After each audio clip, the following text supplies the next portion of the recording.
जी के वर्ल्ड में आप सबका हार्दिक स्वागत है। तो आज हम पढ़ने वाले हैं सूर्य परिवार के अंग। पृथ्वी सूर्य परिवार का अंग ये है जो है कक्षा 6वीं की पाठ्य पुस्तक, जिसे हम पढ़ेंगे और इसे रोज़ पढ़ेंगे। वीडियो अगर लंबी हो तो माफ़ी कीजिए, पर चैप्टर जल्दी जल्दी ख़त्म कर रहे हैं। तो शुरुआत करते हैं पहले चैप्टर से, पृथ्वी सूर्य परिवार का अंग। रात्रि के समय जब नीले आकाश को देखें तो आपको चंद्रमा, छोटे बड़े चमकीले तारे दिखाई देंगे। ध्यानपूर्वक देखने से चंद्रमा और कई तारे आपको टिमटिमाते हुए प्रतीत देते हैं। इस प्रकार जब वैज्ञानिकों ने अंतरिक्ष में जाकर पृथ्वी को देखा तो वह भी चमकती हुई दिखाई दी। इस प्रकार आप प्रतिदिन सूर्य को निकलता तथा अस्त होता हुआ देखते हैं। आपके मन में इसके बारे में जानने की इच्छा भी होती है, तो इस पाठ में हम आपको बहुत ही संक्षेप में जानकारी भी देंगे। ब्रह्मांड, यूनिवर्स। तो ब्रह्मांड यूनिवर्स क्या है? सूर्य, ग्रह, पृथ्वी, चांद और छोटे बड़े तारे, धूल, गैसें ब्रह्मांड में मौजूद हैं। ये ब्रह्मांड इतना बड़ा है कि इसके आकार के बारे में अंदाज़ा नहीं लगा सकते।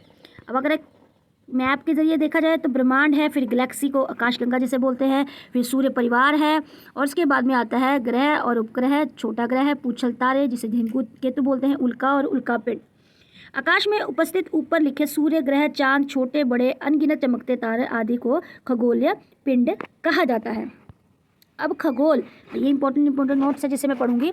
खगोल शब्द आकाश या अंतरिक्ष से संबंधित है। इसका अध्ययन करने वाले मनुष्यों को खगोल विज्ञान कहते हैं। जैसे कि भारत की कल्पना चावला का नाम आपने सुना ही होगा।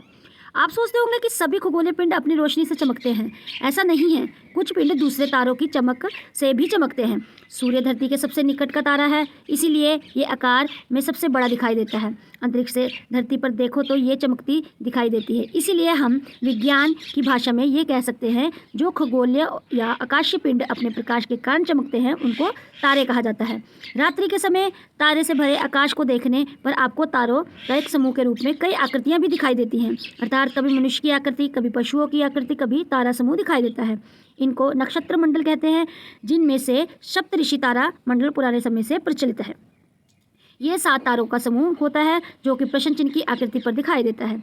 ये तारे पृथ्वी से बहुत दूर है। इनके प्रकाश को पृथ्वी के इर्द गिर्द हवा की कई तहों में से गुजरना पड़ता है, इसीलिए ये टिमटिमाते दिखाई देते हैं। इनकी दूरी किलोमीटर में बतानी मुश्किल है, इसीलिए इस दूरी को बताने के लिए प्रकाश सालों का प्रयोग किया जाता है, जैसे लाइट ईयर बोलते हैं जिसको, प्रकाश साल। प्रकाश 1 सेकंड में लगभग 3 लाख किलोमीटर सफ़र तय कर लेता है। कितना कर लेता है? 3 लाख किलोमीटर 1 सेकंड में। ये प्रकाश जितना सफ़र 1 साल में पूरा करता है उसको प्रकाश साल कहा जाता है। अब आप अंदाज़ा लगा सकते हैं कि तारे पृथ्वी से कितनी दूर है। कुछ तारे ऐसे हैं जिनका प्रकाश पृथ्वी पर पहुंचने में लाखों साल लग जाते हैं, जबकि सूर्य का पृथ्वी पर जो प्रकाश पड़ता है वो 8 मिनट में पहुंच जाता है। मतलब करीबन 8 मिनट लगते हैं सूर्य का प्रकाश पृथ्वी पर पहुंचने के लिए। ठीक है, तो ये था हमारा आज का जो हमने ब्रह्मांड के बारे में पढ़ा। फिर नेक्स्ट हम अब पढ़ेंगे सूर्य। सूर्य के बाद में हम सूर्य के जो प्लैनेट्स हैं उनके बारे में पढ़ेंगे। ठीक है, तो चलिए शुरुआत करते हैं। तो पहले आता है सूर्य। तारों के मुकाबले में चाहे सूर्य पृथ्वी के बहुत निकट दिखाई देती है, पर इसकी दूरी किलोमीटर में तय की गई है। फिर भी सूर्य धरती से 15 करोड़ किलोमीटर की दूरी पर है। वैज्ञानिकों ने कुछ ऐसे तारे समूह भी बताए हैं जो 200 करोड़ प्रकाश साल दूर हैं। इन तारा समूह को गैलेक्सी कहते हैं। ब्रह्मांड में ऐसी 6000 मिलियन गैलेक्सियाँ हैं। एक गैलेक्सी में लगभग 1 लाख मिलियन तारे हैं। इससे आप अंदाज़ा लगा सकते हैं कि कितने तारे होंगे। गैलेक्सी में एक भाग जिसमें 100 बिलियन तारे और ग्रह हैं उसको आकाशगंगा कहते हैं। आकाशगंगा का एक भाग जो 8 ग्रह और सूर्य से बना है उसको सौरमंडल या सूर्य परिवार कहते हैं। आप सौरमंडल भी कह सकते हैं, सूर्य परिवार भी कह सकते हैं। चलो देखते हैं, सूर्य परिवार का अध्ययन भी कर लेते हैं। सबसे पहले हम पढ़ेंगे ग्रह किससे कहते हैं। तो ग्रह यानी कि प्लैनेट, और ये शब्द जो आया है वो यूनानी भाषा में घूमने वाली चीज़ों से लिया गया है। ग्रह अंतरिक्ष में एक निश्चित मार्ग के सूर्य के इर्द गिर्द घूमते ठोस या गैसीय गोले हैं। सूर्य के प्रकार के प्रतिबिंब के कारण बहुत सारे ग्रह चमकते दिखाई देते हैं, और हमारे सूर्य परिवार में 8 ग्रह हैं। सूर्य से उनकी दूरी के अनुसार अंग्रेजी में ग्रहों के नाम याद रखने का आसान तरीका है my very efficient mother just serve us nut. इन शब्दों के प्रथम अक्षर ग्रह के नाम पे प्रथम अक्षर दर्शाते हैं। सूर्य नाम इनका जन्मदाता है। इन ग्रहों के नाम यूनानी देवी देवताओं के नाम पर रखे गए हैं। इनके आकार भिन्न और नीचे लिखे अनुसार हैं। तो अगर आप देखेंगे तो पहले माय में क्या है? माय बुध, मरकरी। ठीक है, और अगर इसका घेरा देखा जाए तो 4878 किलोमीटर है। सूर्य से इसकी जो दूरी है वो 58 मिलियन किलोमीटर की दूरी में तय होगी। और इसका उपग्रह की संख्या जो है, इसका कोई भी उपग्रह नहीं है। और सबसे सूर्य के निकट जो है वो मरकरी या बुध ग्रह है। फिर आता है वेरी यानी शुक्र, वीनस। ये 12,103 किलोमीटर इसका व्यास या आकार है। और इसका जो सूर्य से दूरी है वो 108 मिलियन किलोमीटर दूर है। और इसका भी कोई उपग्रह नहीं है। फिर हमारी आती है पृथ्वी यानी अर्थ और एफिशिएंस। तो इसका जो है घेरा जो है वो 12,756 किलोमीटर है। और सूर्य से दूरी इसकी जो है वो 149 मिलियन किलोमीटर है। और इसका एक उपग्रह है। फिर आता है हमारा मदर यानी कि मार्स, मंगल। और इसका जो घेरा या व्यास बोलेंगे वो 6,786 किलोमीटर है। और जो इसकी सूर्य से दूरी है वो है 227 मिलियन किलोमीटर। और इसके भी 2 उपग्रह हैं। फिर आता है अपने पास जस्ट यानी जुपिटर का जो है वो है 1,42,984 किलोमीटर व्यास है इसका, काफ़ी बड़ा है। और सबसे बड़ा जो अगर आप प्लैनेट की बात करेंगे तो वो यही प्लैनेट है। और इसका जो सूर्य से दूरी है वो 778 मिलियन किलोमीटर है। और इसके जो उपग्रह भी हैं वो है 63 यानी कि 63 उपग्रह हैं, बृहस्पति के हैं। फिर आता है शनि, सैचरन। तो शनि का आएगा सब। तो ये है 1,20,536 किलोमीटर इसका व्यास है। और जो सूर्य से दूरी है वो है 1426 मिलियन किलोमीटर। और इसके भी 47 उपग्रह हैं। अगर आप सबसे ज़्यादा उपग्रह की बात करें तो वो बृहस्पति आएगा। दूसरे नंबर पर जो आएगा वो शनि ग्रह आएगा। फिर आता है यूरेन का जो है 1,118 किलोमीटर है। और अज का यूरेनस के साथ ये जो कनेक्ट है। फिर है सूर्य से जो इसकी किलोमीटर दूरी देखी जाएंगे तो 2,870 मिलियन किलोमीटर की है। और इसके भी 27 उपग्रह हैं। फिर आता है नेपच्यून यानी नट्स। तो इसका रिलेट अगर देखा जाए तो इसका जो घेरा है वो है 49,528 किलोमीटर। और जो दूरी है सूर्य से वो 4,497 है। और इसका उपग्रह अगर देखा जाए तो इसके 13 उपग्रह हैं। तो इसमें आप देखेंगे सबसे जो बहुत बड़ा है वो बृहस्पति है, ठीक है। उसके बाद में जो आता है वो आता है शनि। फिर आता है नेपच्यून हालांकि बहुत छोटा दिखाई देता है और सबसे दूर भी यही है सूर्य से। फिर आगे देखते हैं, अगर बात करें ऊपर दी गई तालिका से आप सरलता से अनुमान लगा सकते हैं। तो आप सबसे बड़ा ग्रह जो है वो बृहस्पति है, जो मैंने आपको बता दिया। दूसरा शनि है, तीसरे और चौथे स्थान पर यूरेनस और नेपच्यून है, पाँचवें स्थान पर हमारी पृथ्वी है, ठीक है। फिर आता है ग्रहों का अपना अपना प्रकाश और गर्मी नहीं है। ये सभी अपना प्रकाश गर्मी सूर्य से प्राप्त करते हैं, इसीलिए सूर्य हेड ऑफ द डिपार्टमेंट है ये सभी ग्रहों का।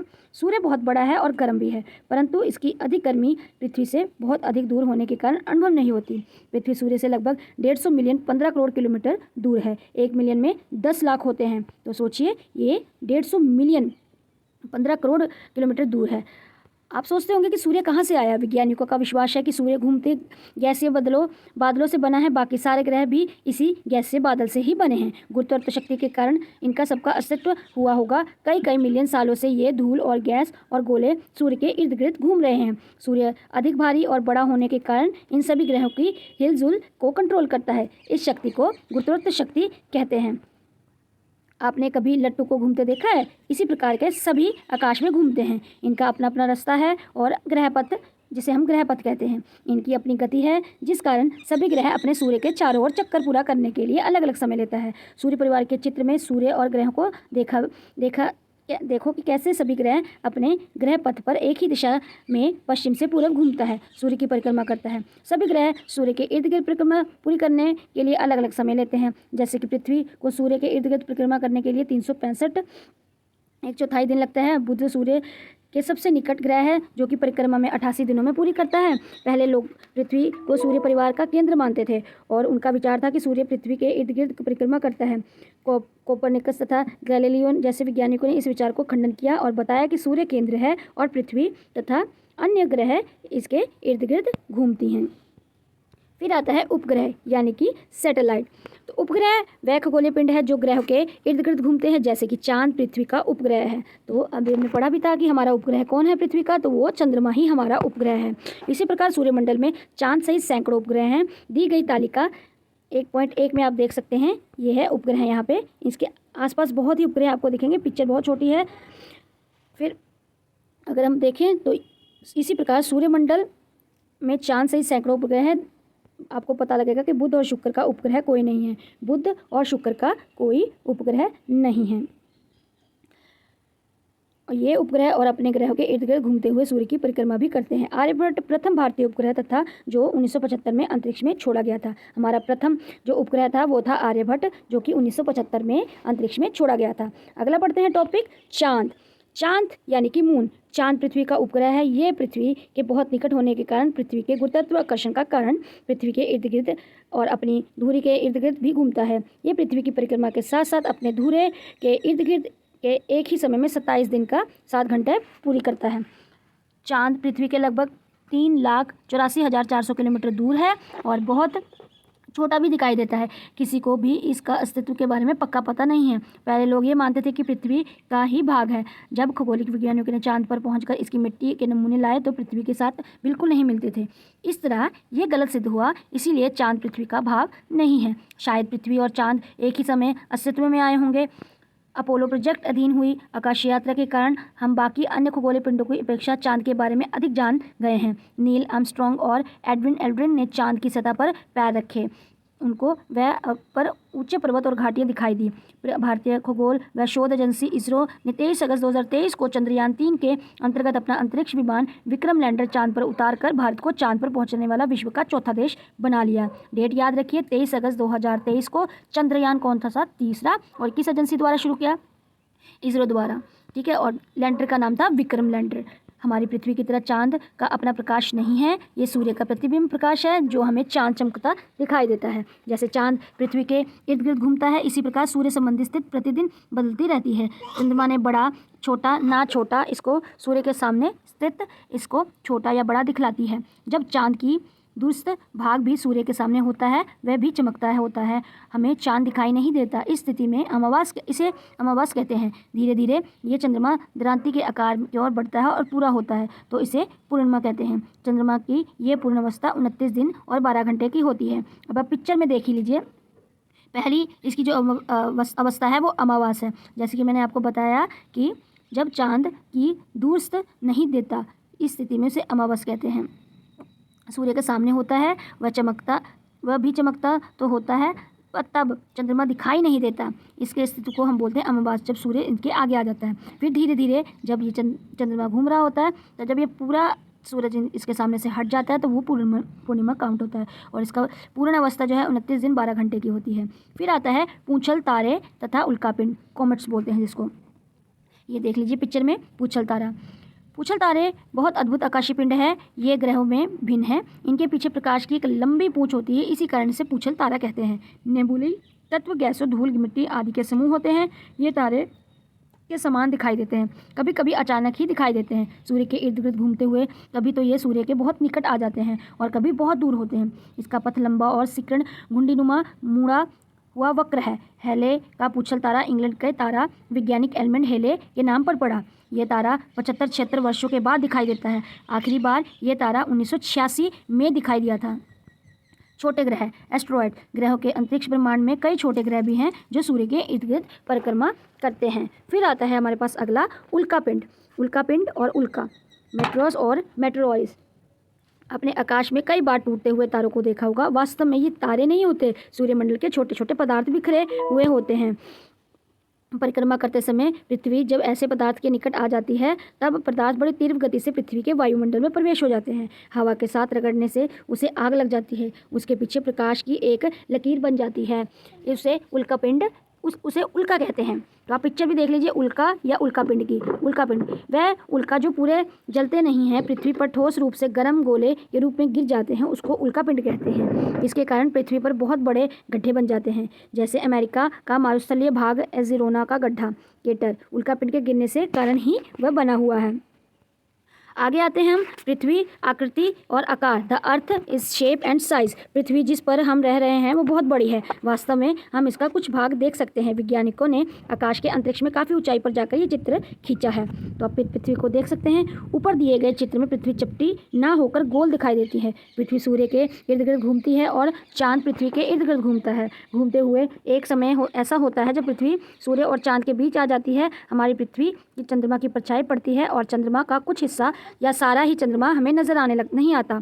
इसका चंद्र ग्रहण कहते हैं। क्या कहते हैं? इसे चंद्र ग्रहण कहते हैं। ये हम देखते हैं कि पृथ्वी की छाया चंद्रमा का वृत्ताकार या गोलाकार होती है, इसीलिए हम कहते हैं पृथ्वी गोल है। उपयोगकर्ता परमाणु से सिद्ध होता है कि पृथ्वी एक बहुत बड़ी गेंद है, परंतु फिर भी ये बिल्कुल गेंद की तरह नहीं है, बल्कि इसके उत्तरी और दक्षिण सिरे चपटे हैं। वह गोले जो सिरे से चिपटे हैं वह गोलनुमा स्फीयर कहते हैं। हमारी पृथ्वी चपटा गोला ऑर्बिट स्फीयर है, जो स्थल गोला गेओड कहा जाता है। उत्तरी और दक्षिण किनारे जहाँ से पृथ्वी चपटी और ध्रुव कहते हैं। उत्तरी किनारे को उत्तरी ध्रुव तथा दक्षिण किनारे को दक्षिणी ध्रुव कहा जाता है। ये एक काल्पनिक रेखा है कि धरती के एक ध्रुव से दूसरे ध्रुव की तक धरती का मध्य में गुजरती है। इसे पृथ्वी का अक्ष कहते हैं। पृथ्वी का अक्ष बहुत सीधा 90 डिग्री कोण है नहीं है, बल्कि 66.5 का कोण बनता है, मतलब 66.5 या फिर 66.5 का कोण बनता है। आगे हम पढ़ते हैं धुरा, वास्तव में जो एक ध्रुव से दूसरे ध्रुव की ओर धरती के माध्यम से गुजरती हुई काल्पनिक रेखा है। फिर हम भूमध्य रेखा, पृथ्वी के मध्य में पूर्व से पश्चिम की ओर किनारों में को मिलाने वाली रेखा को भूमध्य रेखा कहते हैं। और आकार से अनुसार सभी ग्रहों और धरती अपनी धुरे और इर्द गिर्द घूमती है, जिससे दिन और रात बनते हैं। हमारी पृथ्वी का 5वां स्थान है। बृहस्पति और शनि की अपेक्षा पृथ्वी छोटी है। इसका व्यास 12,776 किलोमीटर है। पृथ्वी का घेरा लगभग 4,000 किलोमीटर है और ध्रुवों पर इसका व्यास 12,712 किलोमीटर है, अर्थात भूमध्य रेखा की अपेक्षा ध्रुवों पर इसका व्यास 44 किलोमीटर है। अब कुछ ध्यान रखने वाली बातें देखते हैं। ब्रह्मांड इतना बड़ा है कि सूर्य, ग्रह, उपग्रह, तारे और धूल गैस सभी इसके अंग हैं। रात्रि में पृथ्वी से दिखाई देते रोशन खगोलीय पिंड तारे कहलाते हैं तथा इनके समूह नक्षत्र मंडल। प्रकाश साल दूरी नापने की इकाई को खगोलीय पिंडों के माध्यम दूरी इकाइयों का पता करने का प्रयोग करता है। अंग्रेजी वाक्य में जैसे बोल लें, my very efficient mother just serve us nut में शब्दों में प्रथम अक्षर सूर्यमंडल के ग्रहों के क्रम अनुसार है। सूर्य ग्रह तथा उपग्रहों में पाई जाती अपनी ओर खींचने की शक्ति को गुरुत्व आकर्षण कहते हैं। अंतरिक्ष यात्रियों नील आर्मस्ट्रांग और एडविन एल्सन ने 21 जुलाई 1969 को पहली बार चांद पर कदम रखा। सूर्य ग्रहण तथा चंद्रमा ग्रह वास्तव में पृथ्वी और के सूर्य के इर्द गिर्द चांद के पृथ्वी और इर्द गिर्द घूमने के कारण लगते हैं। इसी तरह हमारा ये जो चैप्टर था, जिसमें था पृथ्वी सूर्य परिवार अंग, ये होता है समाप्त। ये थी हमारी 6ठी क्लास की पुस्तक, जिसे हमने आज पहला चैप्टर ख़त्म किया है। अब मिलते हैं अगली वीडियो में, तब तक के लिए राधे राधे, राम राम। और प्लीज़ एनी मैनी जी के वर्ल्ड को लाइक सब्सक्राइब करना मत भूलें। चलिए मिलते हैं अगली वीडियो में, धन्यवाद।